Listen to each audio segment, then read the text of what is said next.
پورے قرآن کا ترجمہ و تفسیر ویڈیو کی شکل میں نے قرآن تو پڑھا ہے لیکن میں گھر کے کام کاج کی وجہ سے اردو نہیں پڑھ پاتی. اب میری شادی ہو چکی ہے, گھر کے کام کی وجہ سے اردو نہیں پڑھ پاتی. تو یہ کوئی ایسا ہوتا ہے کہ گھر کے کام کرنے سے اردو پڑھنا بھول جاتا ہے انسان؟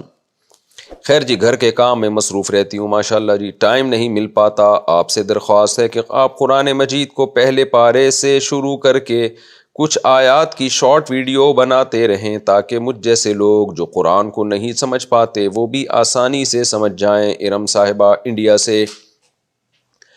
میں تو یہ کام کر رہا ہوں آلریڈی. مفتی طارق مسعود اسپیچز جو میرا دوسرا چینل ہے اس پہ میرے تفسیر کے لیکچر آپ کو پلے لسٹ میں مل جائیں گے. بالکل ایک لیکچر نمبر 1 سے لے کے ہم نے شروع کیا, اس میں 8 لیکچر شروع میں گرامر کے ہیں, پھر اس کے بعد 30واں پارہ ہے, پھر پہلا, دوسرا, تیسرا, چوتھا, 5واں, 6ٹھا, اور ماشاءاللہ تقریباً 13 پارے مکمل ہو چکے ہیں, 14واں پارہ شروع ہے. تو یہ کام آلریڈی الحمدللہ ہو رہا ہے, آپ وہ لگا لیا کریں, سن لیا کریں. شادی شدہ ہوتے ہوئے چکر چلانا, اوہ ہوئے ہوئے, میرے اپنے شوہر سے 2 بچے ہیں, میرے شوہر پھر بھی کسی اور لڑکی سے بات کر رہے ہیں, وہ لڑکی بھی شادی شدہ ہے اور بچوں والی ہے. کیا اسلام میں یہ سب جائز ہے یا اس کی کوئی سزا ہے؟ حیدرآباد سے کسی نے پوچھا ہے. وہ لڑکی بھی شادی شدہ ہے, بچوں والی ہے. شادی شدہ نہ بھی ہو, بچوں والی نہ بھی ہو, پھر بھی یہ حرکت حرام ہے, کبیرہ گناہ ہے.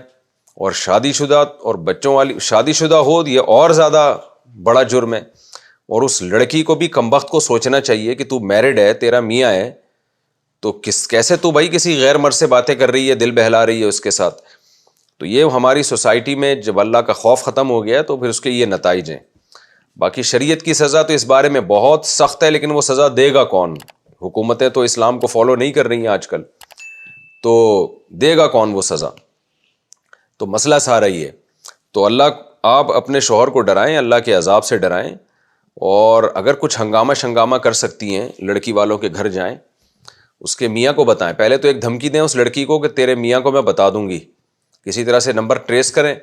پھر بھی باز نہیں آتی تو اس کے میاں کو بتا دیں کہ تمہاری بیگم کی حرکتیں ٹھیک نہیں ہیں, تو اس کو کنٹرول کرو. اچھا بھائی, اور اپنے میاں کو بھی کنٹرول کریں. کوئی ہنگامہ شنگامہ کرنا پڑتا ہے ایسے موقع پہ گھر میں, کوئی شرافت کی زبان شریف لوگ سمجھتے ہیں, جو جن میں شرافت نہیں ہے وہ تمیز کی زبان سمجھتے نہیں ہیں. تو میں نہیں کہہ رہا کہ کوئی آپ کوئی خدا نخواستہ کوئی ایسا کام کر لیں, کوئی کیس ویس ہو جائے آپ کے اوپر, لیکن کچھ تھوڑا سا بہت ہنگامہ ہونا چاہیے گھر میں. میاں کو یہ احساس ہو کہ میں بہت غلط کر رہا ہوں. یہ کوئی بھی شریف عورت یہ بے شرمی اور بے غیرتی قبول نہیں کرتی اتنے آرام سے.